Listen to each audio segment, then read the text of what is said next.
사회나 국가든지 어려움을 만났을 때 이를 어떻게 잘 극복하느냐가 그 구성원들이 얼마나 성숙했는지를 우리에게 알 수 있게 해줍니다. 우리가 과거에도 보았고 현재에도 보았고 미래에도 보게 될 것은 어떤 어려움은 우리에게 분리분열을 조장할 수도 있고 반대로 우리가 어떻게 하나 되는가를 보여줄 수도 있다는 것입니다. 빌립보서는 빌립보 지역에 있는 교회들에게 바울이 보낸 편지입니다. 이 편지 안에서 오늘 함께 생각해 보기 원하는 것은 빌립보 지역의 교인들에게 지금 현재 어려움에 있는 그들이 어려움 가운데 있는 상황이라는 것입니다. 그리고 이 어려움은 빌립보 교회를 분열과 분열로 조장할 수도 있고 반대로 그들을 하나로 뭉치게 할 수도 있다는 것입니다. 바울이 감옥에 갇혀 있는 지금 이 시대와 같은 때는 기독교인들에 대한 박해가 있었습니다. 로마의 지배하에 있던 빌립보 지역 역시 이 박해로부터 자유롭지는 않았습니다. 또한 이 빌립보 교회에는 율법주의자들의 신학적인 미혹이 있었습니다.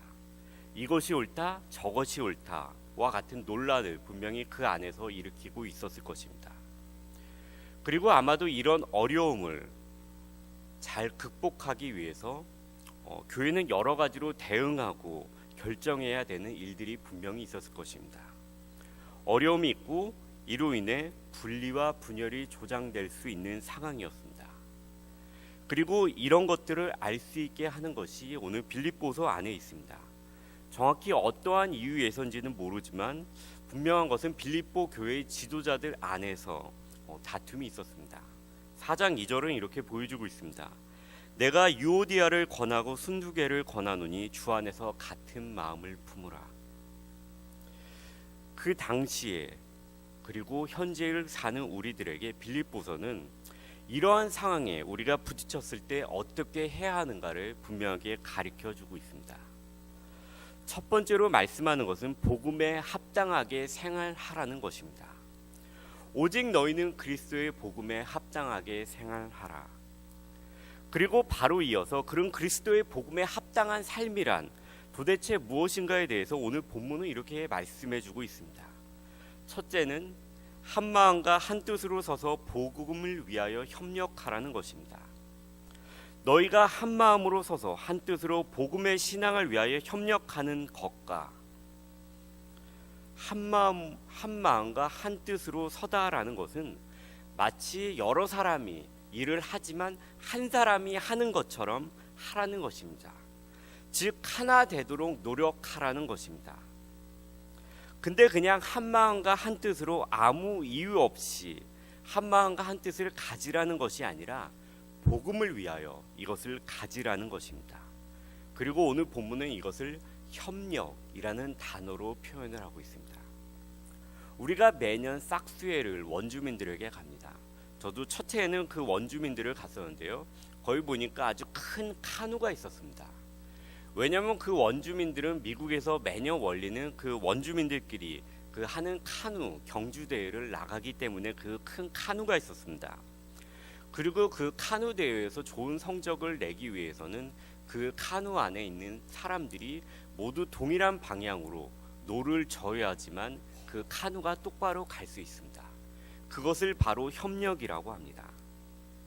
그리고 그들은 그 같은 협력을 하기 위해서는 어떠한 목표점을 정해놓고 노를 저어야 합니다.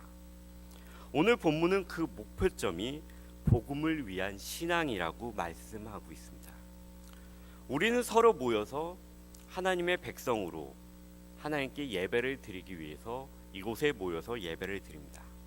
하지만 동시에 우리는 서로의 신앙의 덕과 유익을 위해서 모여서 교제를 합니다.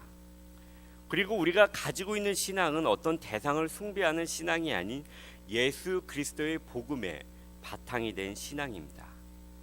오늘 본문은 이것이 바로 복음의 신앙이고 이를 위해 한 마음으로 협력하는 것이 그리스도의 복음에 합당하게 생활하는 것이라고 첫 번째로 말씀하고 있습니다. 그리고 두 번째로 그리스도의 복음에 합당하게 생활하는 것은 복음을 대적하는 자들, 하나님을 대적하는 자들 때문에 우리가 두려워하지 않는 것이 복음에 합당한 삶이라고 이야기하고 있습니다. 무슨 일에든지 대적하는 자들 때문에 두려워하지 아니하는 이 일을 내가 듣고자 함이라.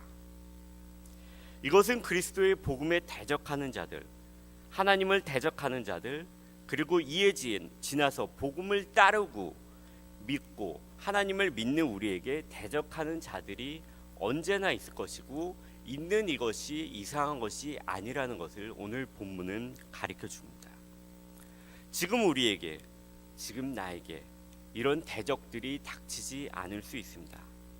그러나 어떠한 방향으로든 어떠한 모습으로든 간접적으로든 직접적으로든 이런 일들은 일어날 것이고 동시에 현재 여러 곳에서 일어나고 있습니다.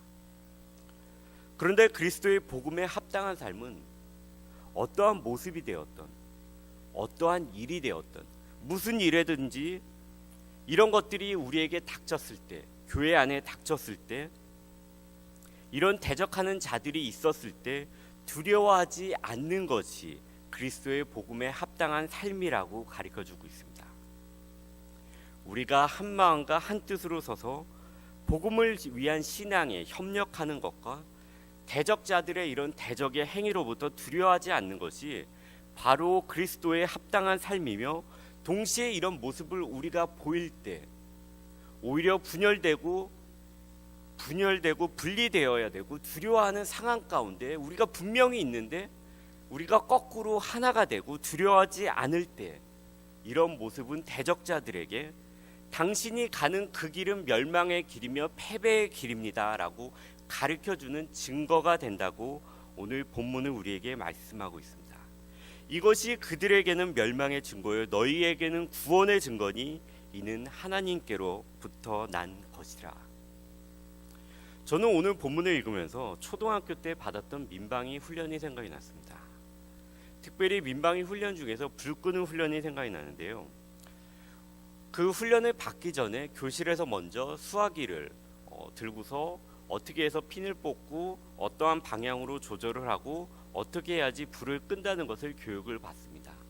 그리고 운동장으로 나가면 소방대원들이 있고 소방대원들이 대표 학생 한두 명을 뽑아서 그 소화기를 같이 옆에서 쥐고 저 앞에 피어있는 불을 이렇게 끄는 훈련을 하게 됩니다.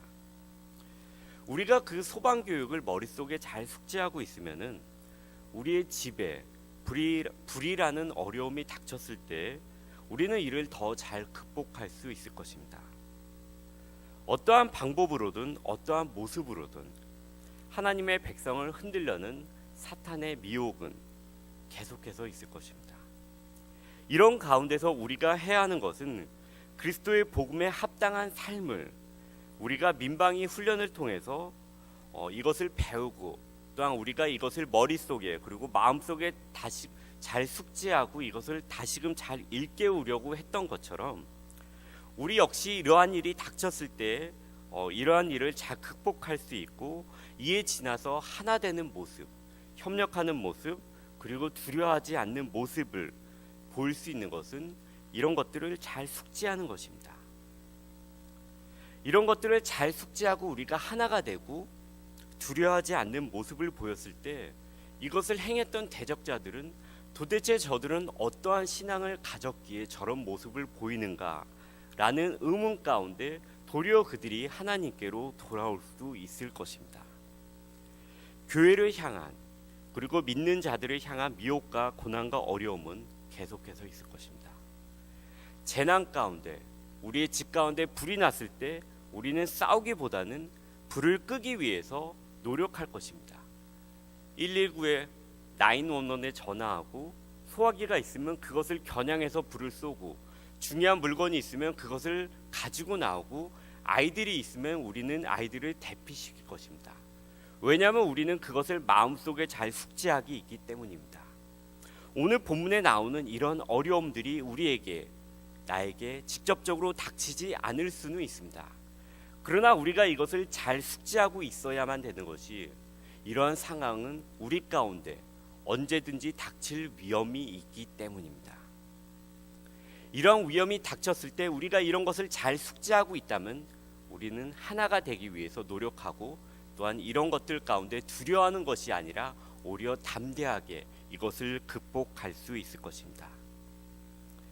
그리스도의 복음에 합당한 삶, 하나 되고 대적 가운데 두려워하지 않는 이런 합당한 삶을 살기 위해 늘 대비되어 있는, 늘 준비되어 있는 저와 우리 모두가 되기를 소망합니다. 함께 기도하겠습니다.